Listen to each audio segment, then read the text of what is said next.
Então, nós vamos falar sobre o indianismo e o romantismo. O que é? O indianismo foi uma das literaturas mais marcantes do período romântico, ainda mais na primeira geração romântica, que foi de 1836 até 1852, que o indianismo trouxe à tona o tema do índio idealizado, sendo bastante baseada no nacionalismo indianismo, que era a fortificação do índio e da sua nação, sempre exaltando a figura do índio. E também tem algumas características, que são o índio representado como herói, então essa representação do índio como alguém gentil, bondoso, forte, e alguns valores puros da natureza, sempre trazendo, exaltando, admirando a natureza, que são os habitats dos índios.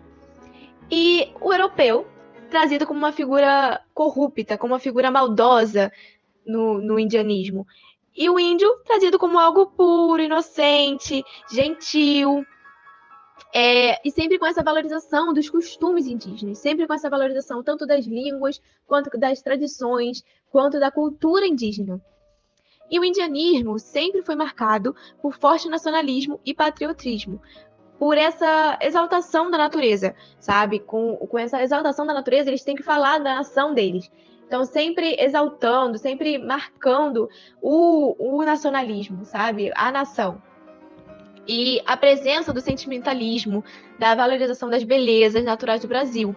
Falando tanto quanto falam da cana-de-açúcar, dos bichos, entendeu? Sempre trazendo esse amor pelo Brasil, essa valorização natural, né, do Brasil. E temos os principais autores, que são Gonçalves Dias, José Alencar e Gonçalves Magalhães. José Alencar fez o Guarani em 1857, que é uma das principais obras no indianismo na literatura brasileira. Agora eu vou falar sobre o bom selvagem que teve origem na obra de Antioquia Rússia. Alguns pontos. Primeiro ponto, o indígena ser visto como ser humano puro, inocente e bondoso.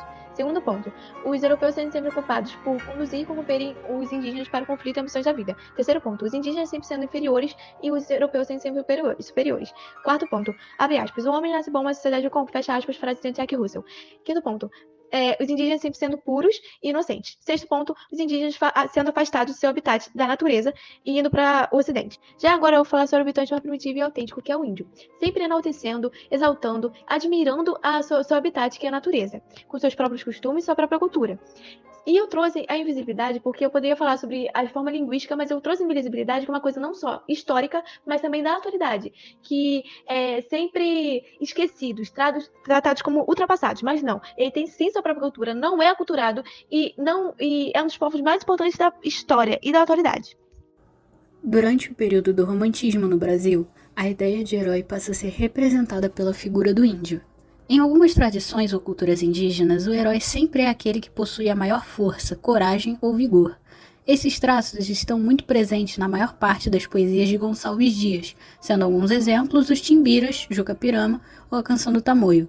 Estes são alguns versos dos 3 poemas citados que representam como era a imagem formada pelo índio na época.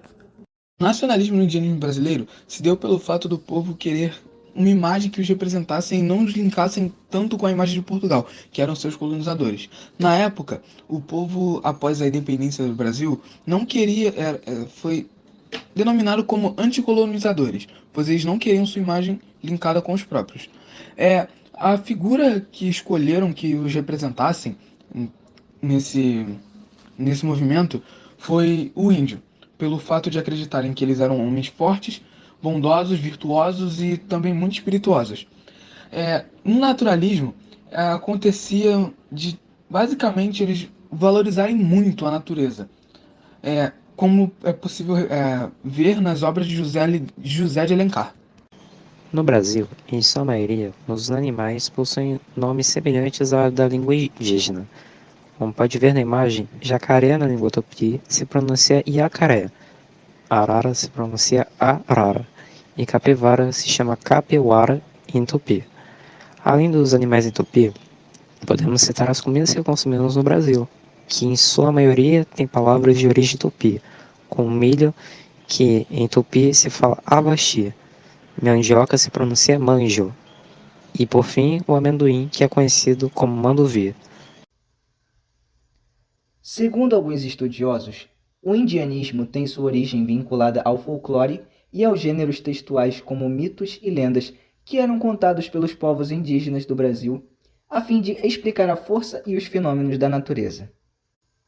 Com isso, o processo de colonização possibilitou a circulação de muitas dessas histórias, as quais acabaram ganhando a atenção dos escritores e poetas que aqui viviam ou de estrangeiros que chegavam em expedições científico-culturais vindas da Europa.